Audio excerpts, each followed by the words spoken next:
नमस्कार भक्तों, एस कथा भजन चैनल में आपका तहे दिल से स्वागत करता हूँ। बोलिए भक्त और भगवान की जय, वृंदावन बिहारी लाल की जय, उमापति महादेव की जय। भक्तों, आज मैं आपको भक्तमाल की कथा श्री बोहित जी संत का सुनाने जा रहे हैं। श्री बोहित का अर्थ होता है जहाज। तो बोहित जी जो है संसार के प्राणियों को अपना भगवत भक्ति दान करके ही उनका संसार रूपी भवसागर से जहाज बन के पार किया करते थे। इनके आश्रम में सदा भगवान का नाम का गुणों का कीर्तन होते रहता था। प्रेमी भक्त हमेशा सुन सुनकर कीर्तन होते रहते थे। इस प्रकार ये भवसागर से सबको पार लगवाते रहते थे। आश्रम के निकट ही एक भूत का निवास था। वह भी दूसरे कथा श्रवण करता। एक बार चांदनी रात में आश्रम के समीप बहुत ग्रामीण बालक खेल रहे थे।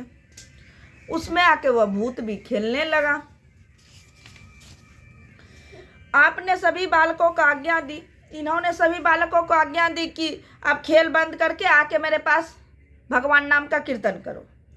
आज्ञा पाकर सब बालक आ गया और कीर्तन करने लगा। एक बहुत दूर खड़ा था, बोहित जी के बुलाने पर भी नहीं आया।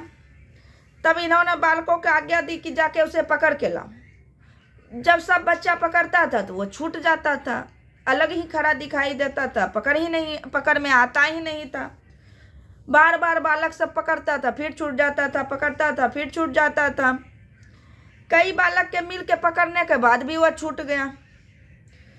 अंत में इन्होंने आज्ञा दी कि उसकी चोटी पकड़ के ला, फिर यह नहीं छूटेगा। ऐसा ही हुआ। समीप आने पे उन्होंने इनसे पूछा कि तुम कौन हो, बताओ। तो उन्होंने इनकी आज्ञा पाकर बताया कि मैं पूर्व जन्म में राजदूत था, मैं पूर्व जन्म में राजपूत था।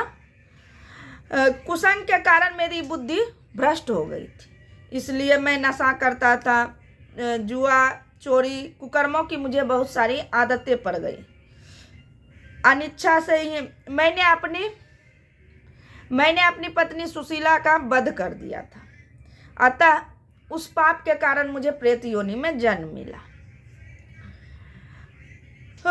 लेकिन कभी अनिच्छा से मैंने भगवान का नाम का कथा सुना था, जिसके कारण मुझे आपके आश्रम में समीप रहने का अवसर मिला। मैं किसी को सताता नहीं हूँ, मैं आपके शरण में हूँ। मुझे इस योनि से मुक्त कर दीजिए। उन्होंने आके इनके पास प्रार्थना किया। अब मैं आपका कथा भी सुन रहा हूँ।